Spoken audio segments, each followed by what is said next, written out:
Welcome to Face to Face. This is a show about change and about what's next.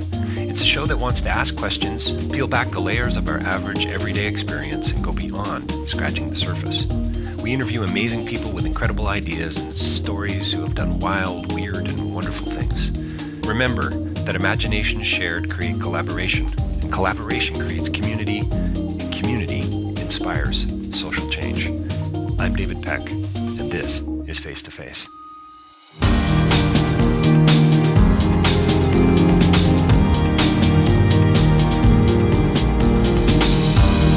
Well, welcome to Face to Face, and we've got another great interview planned here today with somebody I met about 2.5 years ago, I think, in Washington, D.C., and her name's Jennifer Lentfer, and thanks for joining us today, Jennifer. My pleasure.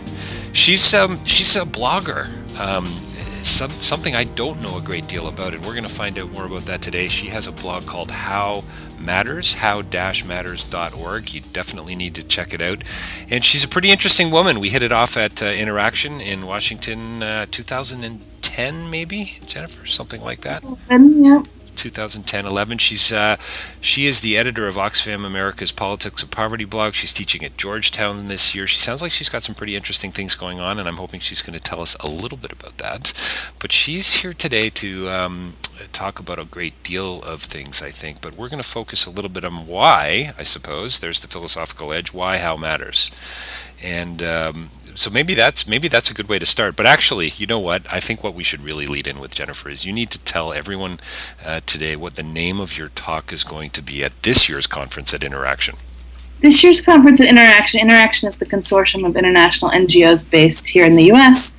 And my session title this year is going to be "Why Are Most Organizations' Blogs So Bad?" So love the title.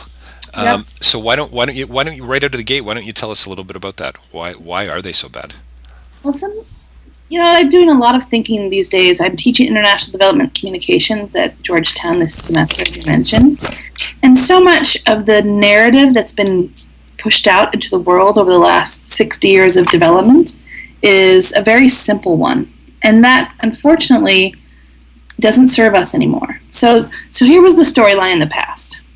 Here was a needy person. They have all these challenges. The organization comes in, and saves the day, right? And then everything is better.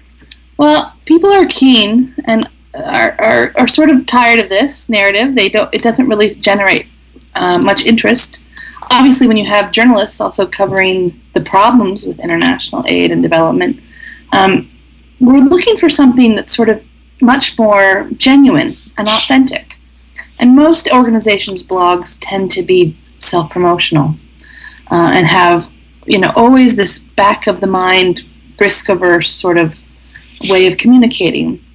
So that's what we're going to talk about, and really it's about making sure we preserve our institutional values, but don't quash our personal voice and our personal perspectives in the midst of this. So are you saying that we in the nonprofit community for the last 40 years have not been genuine and authentic? Have we been telling, sort of half-truths? Or have we just been flat out lying? I don't think anyone is so ill-intentioned that they have been trying to pull the wool over anyone's eyes. But I think that as we've evolved in this industry, which is still quite young, if you think about it, yeah, it's true. Part of what we're trying to do is raise funds. And that desire and push to and dependency that is any organization upon its donors means that we just want to make sure that we are building trust and legitimacy and credibility. And we're afraid sometimes that being wishy-washy or not presenting this perfect view of success will actually cause people to lose faith in us.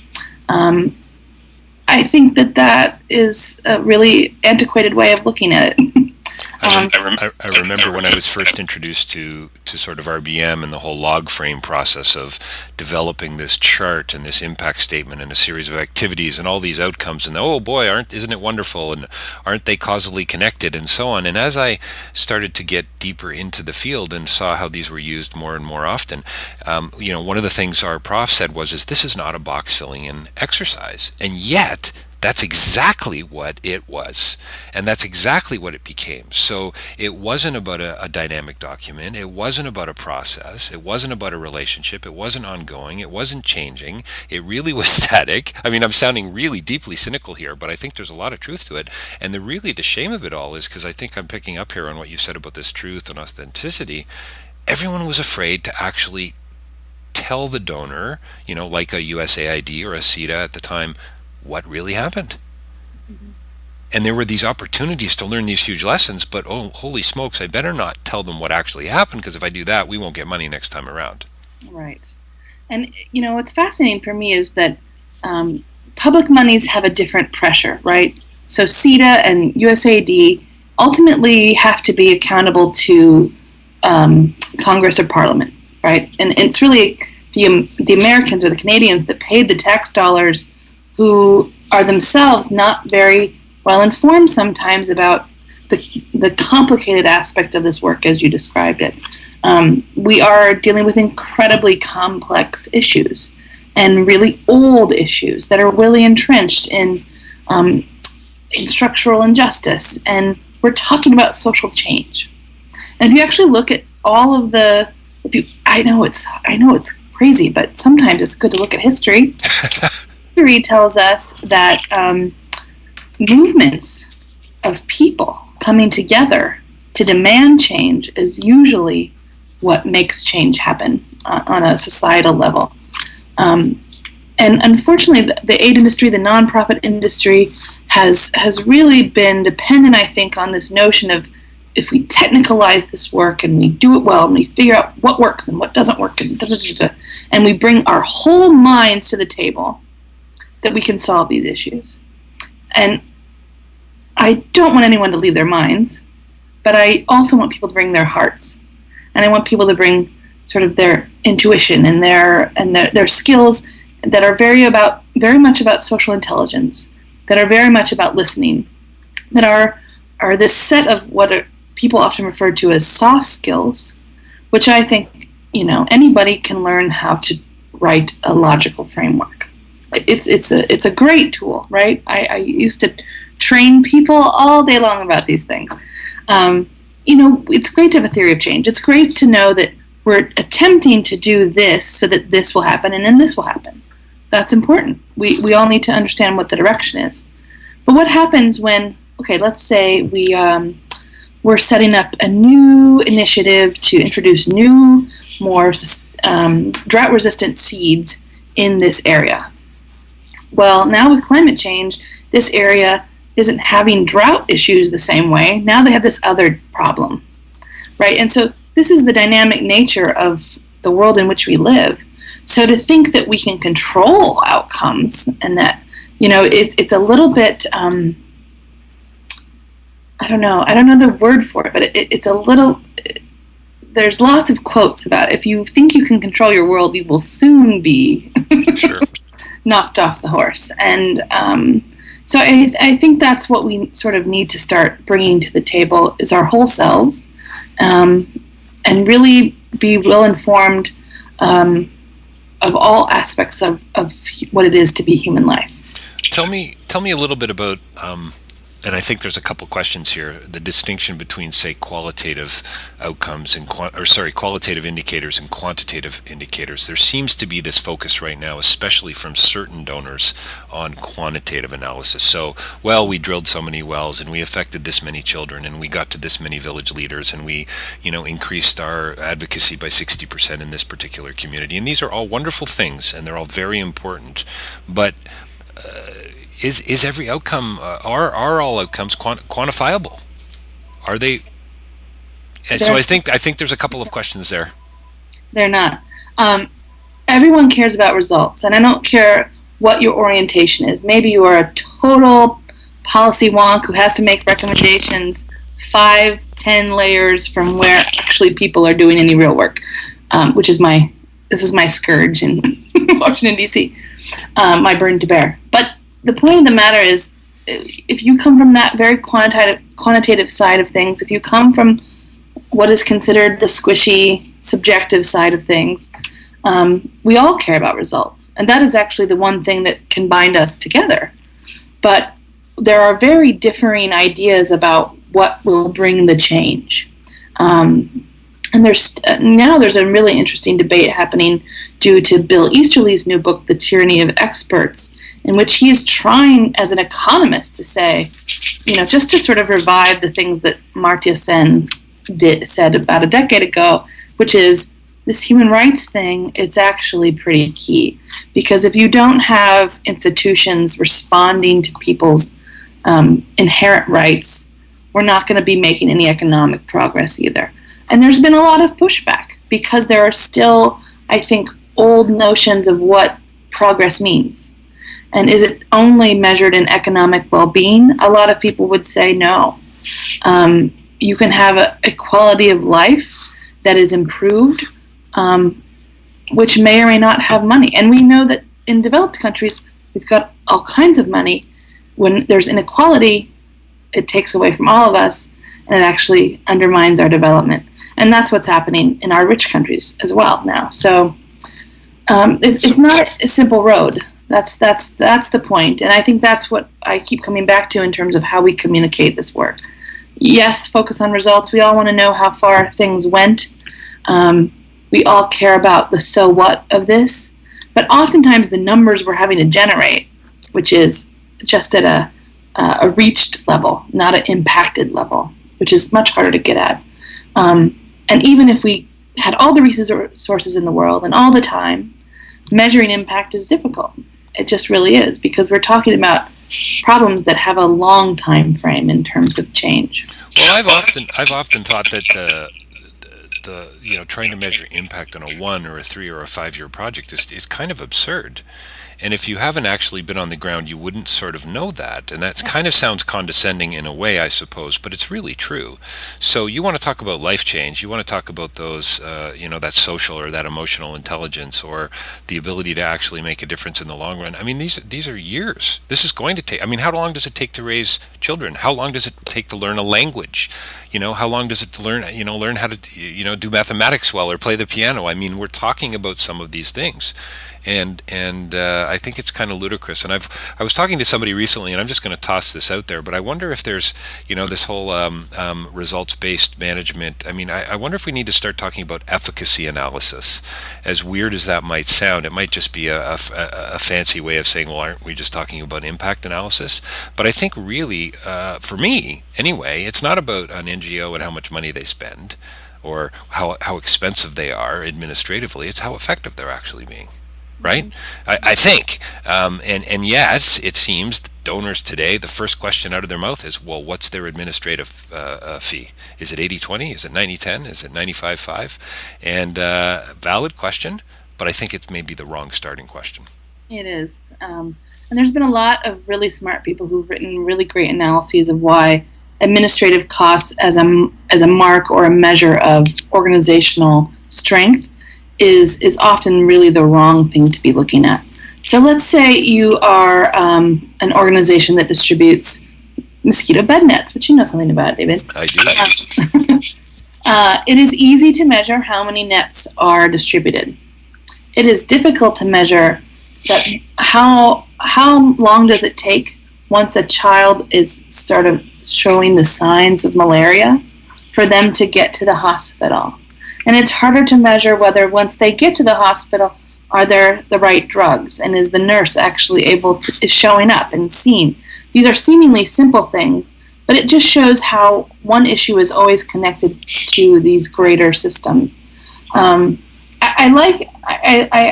do think it's what I like about the term that you presented is that it could incorporate measures of things that we currently don't think of as part of impact. And it's the quality of our partnerships. A lot of aid and development and nonprofit work, even domestically, is really about organizational partnerships. And, a concept that I come back to quite a lot, especially in the development space, is organizational sovereignty. So instead of organizations looking at local nonprofits in the developing world as implementers of their projects, how do international organizations position themselves so that they are building these local nonprofits to be sustainable entities in their own right and focused on their own priorities and building up their ability to raise and utilize resources from inside their own country. These are big long-term questions, but I could see that if we were looking at these issues in a much more broader way, that could be part of what we look at as success. I don't know if you've read Partners in Development by Lester Pearson, but it's actually a study done in the late 60s, that Robert McNamara asked for, and so this group comes together, and Pearson's a bit of a hero here in Canada. We've got an airport named after him, so he must be. Anyway, he talks a great deal, and coming out of the commission, even in the first few pages of the report, he's talking, like, you could read the introduction of this book and think it was written yesterday. Right. And I wonder to some degree if development professionals, for the most part, have always known these things to be true, and yet somehow the larger NGOs or the ideological sort of structures, political structures that we all live within, or maybe the pre-RBM-like donors, have actually sort of shaped and molded us almost unwillingly to say, well, this is really what it's all about, when we really know deep down inside that it really never was about that in the first place. Does that make any sense? No, absolutely. You're actually speaking to why I started my blog, How Matters, because I had been living and working in Southern Africa, and I was frustrated. It was really hard to sort of stick with some of the hypocrisies within the aid industry. It was difficult to kind of, when we were having to just focus so much on donor reports and donor reporting, and are we getting the next tranche of funds, and are we writing the right proposal? And to me, I was very much, having come from the middle of the U.S. and from a town of 300 people, I thought, wow, if people marched into my hometown and told us what to do, we would ship them right back out. Or we would just ignore them, be very friendly, and then send them on their way. Just go about with our lives, which is what sort of happens in development. And I just really thought, we've got to keep people at the center. We have to get back to why we're doing this. And and one of my other favorite blogs is whydev.org. Why and how. We're going to be friends, obviously. But they're looking at these why questions. I'm looking at the how questions that follow, which are, for me, it's really about how do we treat people while we try to help them is huge. A study that came out last year from an organization in Boston, it was called Time to Listen. Listening to basically, they had interviews with over 6,000 people on the receiving end of aid, and what they told us was not surprising to anyone, and yet, as you're saying, it could have been written 30 years ago. I hope it can't be written in 10 years, but there's just so many institutional barriers and personal barriers, frankly, when it comes to listening. The pressure, the organizational pressures, which you talked about, but also this burden we carry, I think, is those people who want to help in the world and want to see good done in the world. We either come to this through guilt, sadness, or service, right? And those three things often can exist even in one moment. And we have to always bring a level of self-awareness that allows us to discern, okay, what's happening right now? Is there some blockage? Why aren't we connecting, right? Why are we having two different kind of conversations? Is it because there's a power indifference here? These are things you're constantly navigating, even as you do domestic nonprofit work.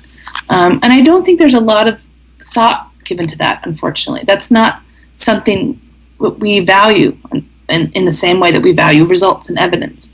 But to me, sometimes the biggest stumbling block of many do-gooder initiatives comes in this lack of quality relationships upon which all of this is based. So for you, it is about it's about people and it's about story. Mm. And for you, actually, How Matters about telling their stories. Yeah, I tell some story because I think in any way that we relate to this has to start with ourselves, and I've been really honest on my blog. I've talked about the time in Malawi that I was a hotshot monitoring and evaluation advisor, and I was told, this local partner, we have some trouble with them. Go in and do this evaluation. So I march in. There's no baseline, of course, so we decide to go totally qualitative. If there's nothing to compare, we're just going to have to do our best, and we're going to have to listen to communities. And so all week we did focus groups and interviews. I put all the results on the wall, on the flip chart paper, covered the offices so that nothing was a surprise. Went back to Lilongwe, wrote my report, but with my sort of scathing viewpoint now.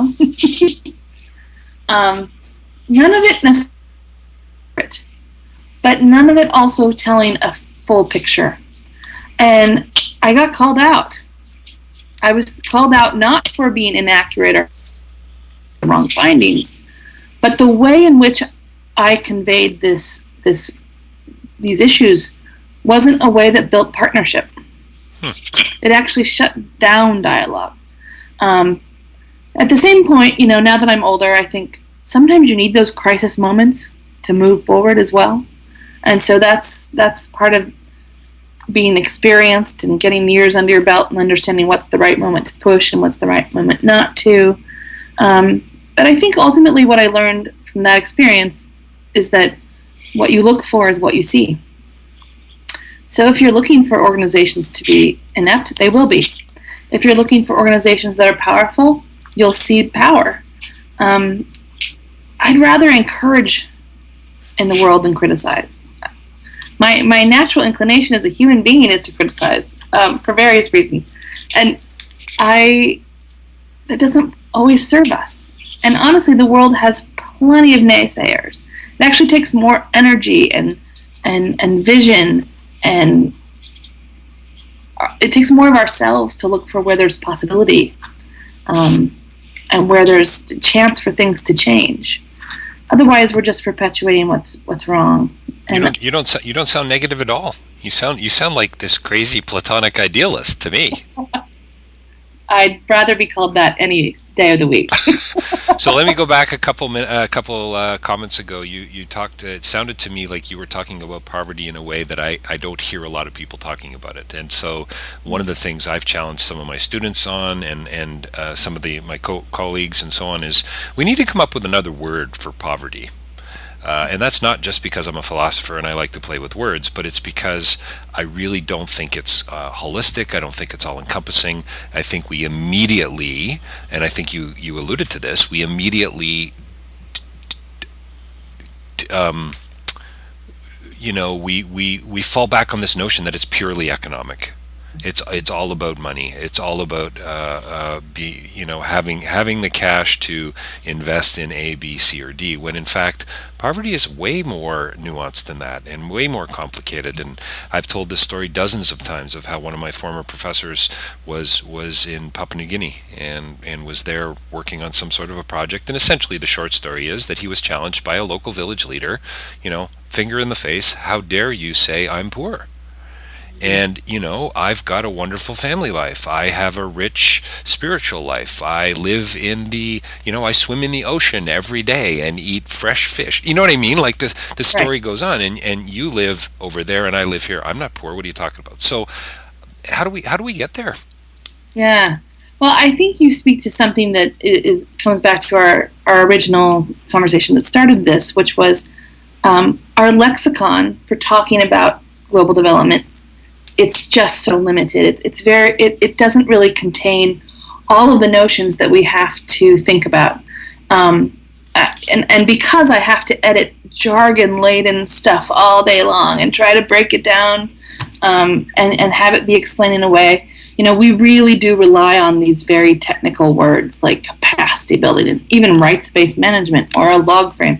These are things that if I am Joe Schmo and I do care about the world, I'm not someone who just wants me and my own to get mine. I have compassion. I have a lot of heart. But what I'm hearing is it doesn't make sense to me about how things happen. I'm going to turn off. And when we also keep pulling these same levers, which is the guilt and the sadness, right? When we also find that in terms of fundraising, and organizations do need to know this, that's not a sustainable donor. So when someone sees sort of the poverty porn and they hand over their $5, it's going to be really hard to have them come back. That's guilt money at that point, isn't it? Guilt money. And so, one of the questions we think about at my organization quite a lot is how do we get people excited about change, at the same time root them in sort of the structural injustices that are happening, and portray the people we are intending to help as whole human beings. Whether they, as the man in Papua New Guinea said, whether they swim in the ocean or whether they live under a brick roof, it doesn't matter.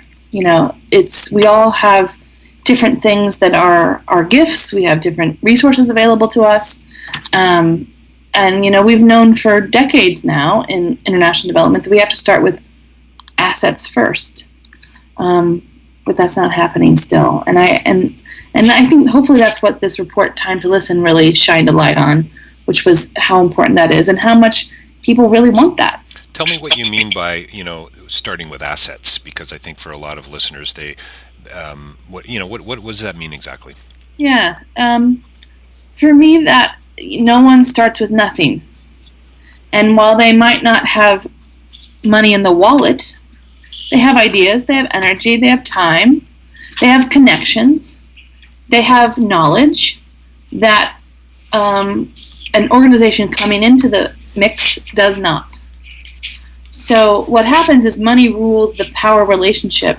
But if any good global development practitioner knows that you really have to start from there and really listen and figure out what resources you can leverage or build upon more so. And because if you don't have a group of people coming together and saying, here's what we could do, before you put in your resources, now your resources don't have the same value.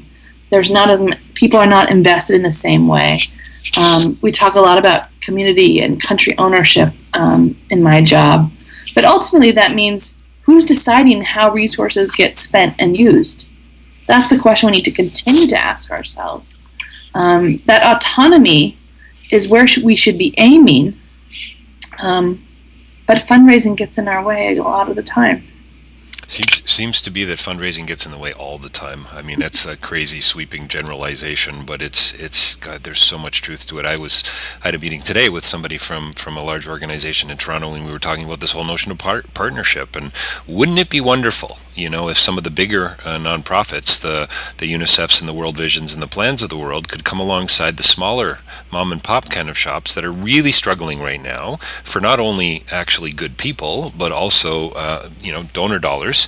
But I don't. We hear a lot of talk about it, but I don't actually see it happening. And maybe it's starting to happen. I don't know. Maybe we're on the edge of a kind of the next 20 years. Let's hope that's the case. But I don't know. Depending on the day you ask me, I can be pretty negative about this whole partnership thing. Yes, and being the optimistic idealist that I am, which you referred to earlier. That's right. Part of what I love to do and what I try to do is to keep my eyes open for organizations that are doing things differently. And what's wonderful is that there are a host of organizations sort of coming on the scene that understand also that donors want a more direct connection to those they're trying to help. So people, are less and less tolerant of listening about development from plan. They actually want to know what people on the ground think of. That this is the great democratization of aid that is occurring because we are more globalized than ever before. We have more ability to connect with people all around the world. And so who's telling the story is starting to matter in a really significant way. But, I can mention a few off the top of my head. Engineers Without Borders Canada, total respect in the industry because they're willing to speak about their failures. This is revolutionary. What is it? Is it failure.org? It's something like that, isn't it? There is a failure, and I can't tell you off the top of my head, but every year they publish a failure report, which is their annual report. And they talk about the struggles they had and how they tried to overcome them. And I think that's what people are more interested in these days. They want to see what the learning is. It's not that you had a challenge. Of course you're going to have a challenge. This is challenging work. But how did you adapt? How did you sort of turn the corner so that you don't make that same mistake again? That's, really the mantra that needs to start to exist for monitoring and evaluation and results and evidence and impact, all of these key words. Really, I think what we need to be talking about much more is learning and adaptation. Is it fair to say, Jennifer, that knowledge within the international development field is not just reduced or redacted to numbers? Can you really talk about qualitative knowledge in a relational sense, in a spiritual sense, in an emotional sense, in a holistic sense, and say to donors, hang on a second here, yes, we did A, B, and C, and there you got all the numbers you want. You want to talk about that at your party? That's great. But if you really want to know what's going on around, read How Matters. I mean, that's kind of corny in a way, but it's about the story that you're going to, that there's a connection, there's a soulful connection point, it seems to me. And I'm pretty sure you'd agree with me, but I don't hear that kind of stuff often enough. We don't. But there is more and more demand for it. And I think there's a lot of very interesting psychological studies coming out, too, about how people make decisions. And the fact that people actually look for information to back up what they already think. We have this fallacy that happens, right, of objectivity, and that I make decisions based on the information before us. No, I look for information to confirm what I thought I was sort of thinking already. Which is bad science, basically. And it becomes really interesting and important for us as people who want to influence those with resources, whether that be for advocacy or fundraising or what have you. Another mantra I would like to offer up is no stories without data and no data without stories. So that you're never alienating the people who have different orientations to this work. Because they are going to want the hard data. That's part of the way they think about this. But the way they feel about this actually really matters too. And that comes through the story. And I always, I work with people who work on the Hill in Washington, D.C., what, Jennifer? I wish I could say that I work on the Hill. I just love that expression.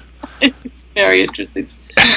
It just sounds like I'm a cast member in West Wing or something, People do talk a lot faster sometimes. Here. That's right. But, let's say, you definitely offer the numbers that people need and want. But what they remember coming out of that meeting is the story you told about the entrepreneur in Nigeria who is, doing this thing that's sort of great, right? People actually want to connect with stories, not necessarily of success, but of overcoming. And I think that that's a real human need. We all want to be inspired. We all want to understand what it takes to be better, whatever your definition of that is. And that's what stories can do in a really interesting way. So it's difficult, though. And just last night in my class, we were talking about the future of international organizations. And the fact that, all semester long, I drilled in, genuine and authentic storytelling is what we're aiming for. And we want to have people understand some of the deeper concepts behind global development.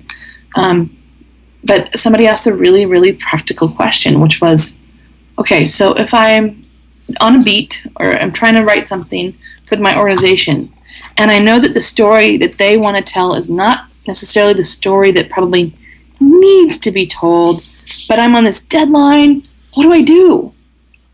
And the answer was, write both stories. We're not quite there yet. We are in a period of great transition in terms of changing over the business models of how these organizations work. And what's great is you have organizations like Global Giving and Kiva and Give Directly, who are also offering different ways of thinking about this, and are pushing the industry really, really quickly. The beautiful thing about Kiva, I think, is for me that they've humanized development or projects in development in a way that others haven't been able to. That maybe child sponsorship did at one time, and I think does still for many people, with the photo on the refrigerator, and the hope is it goes deeper than that, of course. But this idea that you can see this woman who's going to be a butcher somewhere in Cambodia and watch her make her money. I remember a class I taught. We had I think it was about a 2.5 hour class, and we watched somebody's loan grow within that 2.5 hour window, and we actually made a donation in class up on the screen, a few bucks, $5 or whatever. I made a donation just to show them, my students, and then over time I don't know, $200 was donated or something. I mean, that's pretty. That's I mean, talk about a way of humanizing the technology. I think it's pretty wonderful. I got to tell you about a guy that I've met, Soon Ratana. A guy that I've met in my travels through Cambodia. I met him 10 years ago. And the short story is that he fought with the Khmer Rouge. He fought in the Cambodian army, and it's basically, the story is reduced to he fought for whoever was able to feed him. So there was no ideological sort of edge here. It was just, where can I get food? I'll fire weapons for you accordingly. Well, I met him 10 years ago in 2003, and there I am in 2013. Wandering through the Siem Reap War Museum, wondering, I wonder if this guy's still there. I didn't know his name. Anyway, I end up seeing him sitting down talking to a crazy Australian guy that I ultimately met. And I walked up and I saw him smile, and I knew it was him. You have no idea who I am, but I remember you. And you and I sat right over there on that log, and we talked about landmines, and he lost a leg to a landmine. You were letting me feel little bits of metal in your arm. And as I told him more about how I had been telling this story for the last 10 years, this huge smile appears on his face. He gets up, he gives me a hug, which is just so not done in Cambodian culture. It's just really not done. And we hit it off. And so I got him on film, I got him on tape. We've come back since to videotape some interviews and some different footage with him. And I'm hoping to now tell his story. I want to do a little bit of a documentary on him.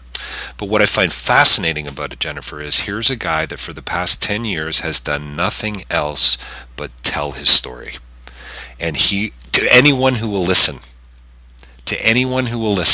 he's clearly suffering from some, post-traumatic stress disorder still, some 30 years later. He wears his military outfit. That's part of his costume at the museum, but it's also partially him. And he's really angry. But he's angry that people aren't taking him seriously enough, probably, about this whole idea that war is crazy. And so every day he comes with a couple cans of beer and a pack of cigarettes, and he wanders around with people and tells them about this crazy war that happened 30 years ago. I mean, that's amazing to me, and he's making a little bit of money doing this. He has a few possessions and a bed and a Buddhist little shrine, and that's about it. That's it. But he wants others to buy in. And who knows what kind of impact this guy's having. Never going to be able to measure that. Never. Anyway, I had to share that with you. I hope in some way you I will watch that. Let's get that going. Yeah, let's get that film made. Yes. Yeah, Yes. and I think that's what is so fascinating for me, is that every person you meet has part of the story. Well, that's exactly the point of global development, and we do want to hear from more people about this, because this is actually something that does affect all of us, and it's very natural for every parent to want their child to have a better life. That's what we're talking about. We're not necessarily talking about economic indicators or even human rights indicators. It's this bigger notion of who we are as people, how we connect, what our future looks like. And the moment you can kind of tap into someone's hopes and aspirations in a less cheesy way, you really start to understand people's struggles. You're able to empathize more. You're able to then create programs that actually are responsive to what people's needs are. And those needs change as humans and as families change. So sort of very top down, big programs actually are needed. You need a health system to work, right? So it's never about, because I love small grants and that's always been kind of my thing. And people always say, well, that's not the whole story. I said, yeah, you're absolutely right. There's got to be interventions and people thinking about how these different levels, if you will, are connected. But what happens is that those sort of day-to-day experiences of people are just not part of the discussions in the way they should be. So as much as I love stories, I think the power of convening and making those stories heard and accessible in ways that can be heard by lots of different people is actually a skill set that I'm trying to build at my class in Georgetown. But in general, I think development practitioners are going to need to know how to communicate what we do in a much more complex and accessible at the same time way, which is a huge challenge. But I have a master's of development. We didn't talk about communications ever. But to me, at this point, at where we are as an industry, if that's not part of your toolbox, you're in trouble. Because that is essentially, we need to be external facing. We need to think about how we portray ourselves, but more importantly, how do we portray the people that we want to be in solidarity with. It's a great way to wrap up the podcast, but I do want to ask you one more thing that you talked about, if that's okay. Sure. You talked about the Great Transition. Sounds like a novel that you're coming out with in the near future. It's a really boring one. That's right. Is the Great Transition in development, or is that about listening? Is that about better storytelling? Is that about a lesser arrogance? More national leaders rising up, a truer definition of what capacity building is all about, and actually acknowledging and affirming assets, as you talked about earlier in others. Is that what we're talking about here? I think it's absolutely part of what you just described. I think that's what has to happen simultaneously, as now we also see transparency coming on and open data. And so if you've got also systems that are starting to have to respond to people, and institutions that are having to respond to people, next to what you just said, now we're cooking with gas. Now we are talking about people able to influence and bring to bear what they see their future together with those in power. And a lot of the criticism oftentimes for international organizations or entities is that you guys come in and you muck up the relationship between the government and its citizens. Did you say muck?